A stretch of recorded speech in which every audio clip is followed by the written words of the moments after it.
नमस्कार, मैं नवीन कुमार और आज हम बात करने जा रहे हैं हरियाणा की राजनीति से जुड़े हुए एक ऐसे राजनीतिक परिवार की जिसने पिछले 40 साल के लगभग से हरियाणा की राजनीति को बखूबी प्रभावित किया है। और प्रभावित करने का सबसे बड़ा कारण है कि इस परिवार ने हरियाणा में लगातार कभी तो मुख्यमंत्री दिए हैं तो कभी हरियाणा से राज्यसभा सांसद के तौर पर इनके परिवार से किसी न किसी को चुना गया है। साथ ही साथ हरियाणा के जो लोकसभा चुनाव हुए हैं कभी जमाने में, उनमें भी उनकी तरफ से दावेदारी पेश की गई है और चुनकर उनको जनता ने लोकसभा भेजा है।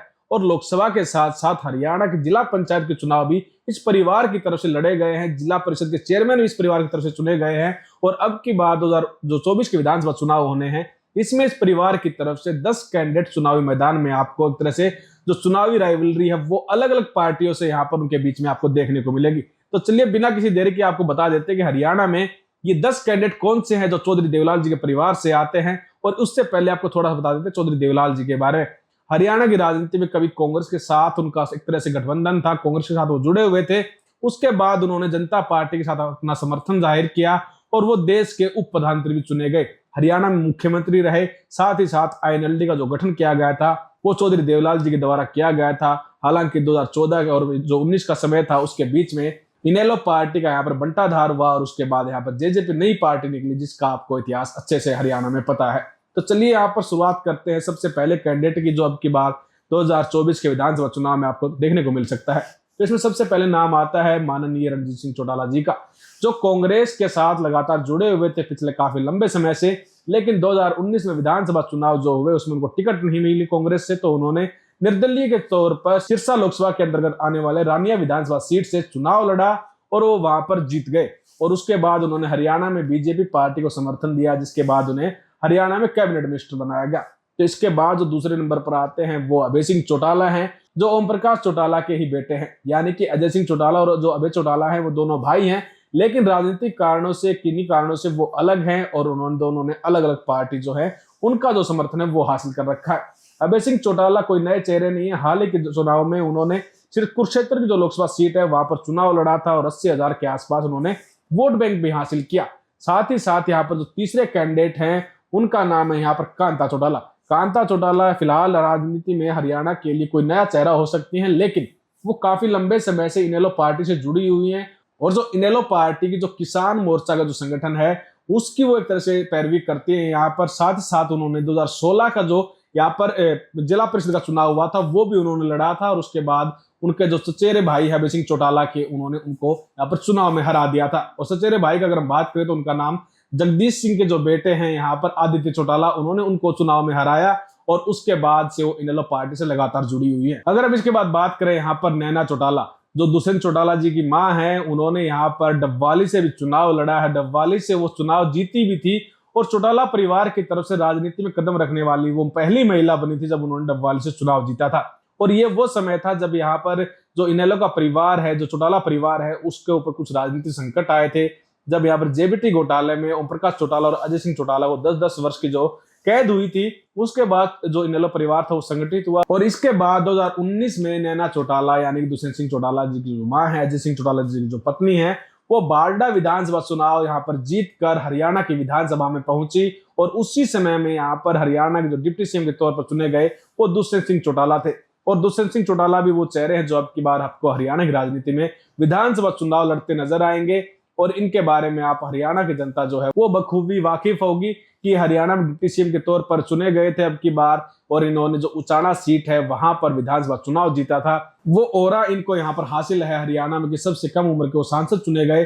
साथ ही साथ इनके जो भाई हैं दिग्विजय सिंह चौटाला, वो हरियाणा में जो इनेलो पार्टी हुआ करती उसका जो इंसो संगठन था, जो छात्रों का संगठन था, उसके राष्ट्रीय अध्यक्ष थे। उसके बाद जेजेपी पार्टी बनी तो उसके बाद उन्होंने इंसो में एक तरह से महासचिव की जो भूमिका थी वो निभाई। साथ ही साथ अब वो जेजेपी पार्टी से आपको इस बार चुनाव भी लड़ते नजर आएंगे। और इसके बाद फिर नंबर आता है सुनैना चौटाला। सुनैना चौटाला को आपने इनेलो पार्टी की तरफ से हिसार से लोकसभा चुनाव लड़ते हुए देखा होगा। वो यहाँ पर हिसार के अंतर्गत आने वाले गांव की बेटी हैं और उनको शूटिंग का बड़ा शौक है और राष्ट्रीय स्तर तक उन्होंने शूटिंग की जो प्रतियोगिताएं हैं उनमें भाग भी लिया है। तो चौधरी देवीलाल जी के जो यहाँ पर पौत्र थे रविंदर यानी कि रवि, उनके साथ उनकी शादी हुई और उसके बाद वो यहाँ पर कांग्रेस पार्टी से जुड़े। लेकिन कांग्रेस पार्टी से जुड़ने के बाद जब यहाँ पर राजनीतिक संकट जो इनेलो परिवार पर आया तो उन्होंने इनेलो का दामन थामा और इनेलो पार्टी की तरफ से वो अब की बात चुनावी मैदान में थी। और अब वो विधानसभा चुनाव में भी यहाँ पर आपको किसी न किसी विधानसभा सीट से, खासकर जो सिरसा लोकसभा की सीटों के यहाँ पर विधानसभा के समीकरण है वो अब की बार ये बता रहे हैं कि यहाँ पर चौटाला परिवार सभी विधानसभा सीटों पर अपने कैंडिडेटों को उतारने की एक तरह से कोशिश करने में जुटा है। साथ ही अगर हम बात करें यहाँ पर अभय सिंह चौटाला के दो बेटे हैं, अर्जुन चौटाला और कर्ण चौटाला, वो भी आपको अब की बार इन विधानसभा चुनाव में किसी न किसी विधानसभा सीट से आपको अच्छा खासा चुनाव लड़ते नजर आएंगे। अगर हम बात करें कर्ण चौटाला के बारे में तो कर्ण चौटाला भी कोई नए खिलाड़ी नहीं है। उन्होंने 2016 का जो जिला पंचायत चुनाव था उसमें जीत हासिल की थी, यानी कि वो राजनीति से जुड़े हुए हैं लंबे समय से और 2022 में वो जिला परिषद के चेयरमैन भी रहे हैं सिरसा से। तो ये कुछ खासियत है उनकी कि वो हरियाणा की राजनीति में किस कदर अपना जो जनाधार है वो बढ़ाने में लगे हुए हैं। अगर हम साथ ही बात करें अर्जुन चौटाला की, तो अर्जुन चौटाला ने 2019 का जो लोकसभा चुनाव था वो कुरुक्षेत्र से लड़ा था, लेकिन उनको वहां पर बड़ी सफलता नहीं मिल पाई। तो इसके बाद अब यहाँ पर अभय सिंह चौटाला जो हैं वो कोशिश करेंगे कि इनको विधानसभा में कहीं ना कहीं से लड़वाया जाए और जो अच्छा खासा जन समर्थन है वो इनको दिलवाकर विजयी जो पताका है वो फहराया जाए, चौटाला परिवार को विधानसभा में पहुंचाया जाए। इसके अलावा एक और कैंडिडेट है आदित्य सिंह चौटाला जो बीजेपी में शामिल हैं और बीजेपी इनके ऊपर कहीं ना कहीं अब की बार बड़ा जो दाव है वो खेल सकती है, क्योंकि यहाँ पर मनोहर लाल खट्टर ने भी इनको हरियाणा के एक महत्वपूर्ण विभाग का अपनी सरकार में चेयरमैन भी बनाया था। साथ ही इन्होंने जो 2016 का जो जिला परिषद का चुनाव हुआ था वहां पर कांता चौटाला को हराया था। थोड़ी देर पहले हमने जब आपको बताया कि कांता चौटाला जिला परिषद चुनाव लड़ चुकी हैं और उनको किसी ने हराया था, तो वो हरियाणा में जगदीश चौटाला जी जो थे उनके बेटे हैं आदित्य सिंह चौटाला, उन्होंने उनको चुनाव हराया था जो फिलहाल बीजेपी में है। साथ ही यहाँ पर एक अन्य नाम भी है जो डबवाली से मौजूदा विधायक है कांग्रेस की तरफ से, अमित सियाग भी आपको अब की बार चुनाव लड़ते दिखाई देंगे। तो हरियाणा की राजनीति में टोटल ये 10 कैंडिडेट हैं जो अब की बार चौटाला परिवार से आपको चुनावी जो रणनीतियां हैं उनको साधते हुए नजर आएंगे।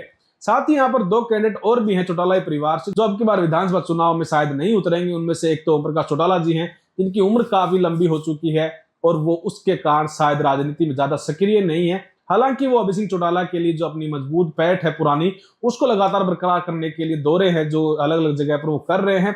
साथ ही यहाँ पर अजय सिंह चौटाला जी हैं, वो भी शायद कहीं से चुनाव नहीं लड़ेंगे क्योंकि उन्होंने 2024 का जो लोकसभा चुनाव था वो भी कुछ वो कानूनी अटकलों के चलते नहीं लड़ा था।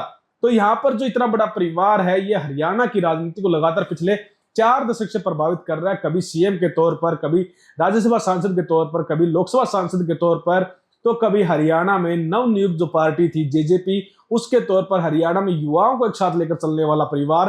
तो इस परिवार का आपके बार विधानसभा चुनाव में क्या कुछ रसूख रहने वाला है, क्या हरियाणा के इस परिवार से, क्या इस राजनीतिक परिवार से फिर से आपको सबसे ज्यादा विधायक जो हैं वो विधानसभा में देखने को मिलेंगे, या फिर यहाँ पर कोई तीसरा ही अन्य ही जो बाजी है वो पलट देगा। धन्यवाद।